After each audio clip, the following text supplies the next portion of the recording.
What is up, everybody? Taco Bandit here for another Taco Tuesday.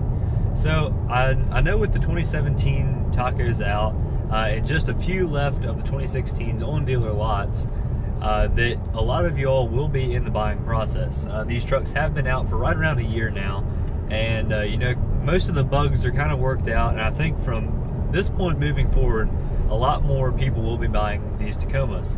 I did get mine right around the last week of March, first week of April of this year, and I've had a lot of questions on kind of what I did to get a good deal, what I paid and everything like that, and moving forward, how you could get a good deal.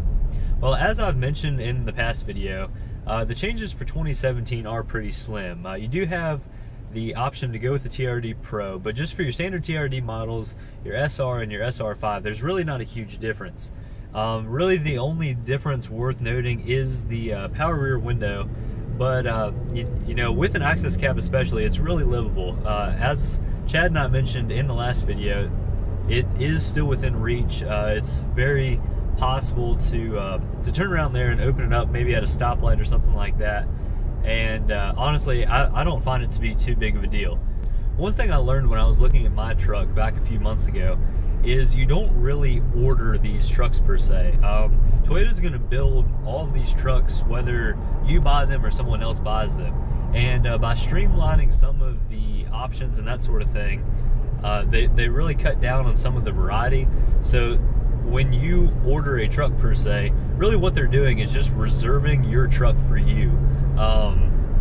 You know, if you don't buy that truck, it'll just be sent off to someone else throughout the country or something like that. And that's actually why it took a while for me to get this truck. I do have really about every option on this truck that you can get with the tech package and the towing package on the TRD off-road. Those are really the only two things that you can do above and beyond just the standard TRD off-road package, other than, you know, your dealer add-on accessories and that sort of thing, like you know, floor mats or a bed cover or something along those lines. But when this left the factory, it had really every option that you could get on it, and that's why I struggled to find mine a little bit, and actually had to wait a little bit for it. With that being said, if you can find what you want on a dealer lot, go ahead and snatch it up quick, especially if it is a 2016 model. You know, dealers always want to have their inventory moving and that sort of thing. So the quicker that they can get it off of their lot, the better it is for them. Also, if it is on a dealer lot, you're more than likely going to get a better deal. That you're tying up less time for the dealership and less effort if you can just walk out onto the lot and the truck that you want is already there. If you are interested in ordering or reserving a truck, let's call it, there's a couple different ways you can do it. I've heard a lot of people, you know, will just go to two dealerships, stop at the first dealership, ask for a price, go to the second dealership, tell them what the first dealership told you, and obviously they'll beat it because they want to sell you the truck. You know, dealers are fine with, you know, cutting $10 off profit or $50 or $100 or whatever it is to sell you the truck, because more than likely you'll be going back to them for their services and everything else. So really, the dealership doesn't always make money off of the initial purchase. It's the repeat customers that they make the money off of. So with that being said, what I did is I stopped at probably 5 or 10 different dealerships, and each time I didn't tell them what the previous dealership told me. I basically stopped in and said, you have one chance. This is your chance. Give me your absolute best deal. This is the exact truck that I want. Let me know how much it'll be. And the reason I did this is because I think it's a lot more fair. Again, as I said, it's really easy for a dealership to just beat the last dealership by $100 or whatever else. But when you keep them in the dark about what the last dealership gave you, it kind of tells you what kind of people you're working with. Obviously, if they're making you pay MSRP, you know, they don't really care about your business. However, if they really want your business, they'll give you the best deal. They'll cut down on their margins a little bit to keep you coming back in through the door for your services, for any of the accessories you want to buy later on, or anything like that. One thing I wouldn't really recommend is trading in your current vehicle, whether it be another Tacoma or whatever, to a dealership. You know, you're adding a middleman at that point, and if you can wait a little bit longer, more than likely you're going to get a lot more money selling it private party, or something along those lines.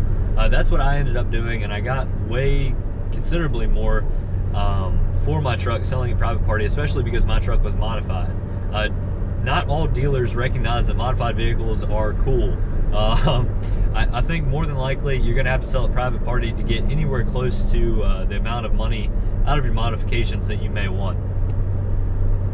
So that pretty much wraps up this week's video. I hope that helped you with a little bit of the buying process. Like I said, if it were me and I were in a lot of your all's shoes that are looking for a new truck now, I would be more than happy with the 2016 if you can find what you want. To me, just the power rear window isn't really a selling point, and if I could get a couple more $1,000s off of the sticker price for the truck and get a better deal, that would be way more worth it to me. In other news this week, me and the off-road club did go for a little bit of a ride this week at my expense. We're going up to one of the local trails that you all have seen in some of my other videos. I was actually on my bike instead of on my truck this week, and I got into a little bit of a predicament. I got stuck in some loose gravel, got a little bit of road rash, and I'm fine, my bike's fine. I actually look considerably worse than my bike, but just be careful out there. It is still riding season, especially with the weather cooling down, and it is a lot of fun, but things can take a turn really, really quick.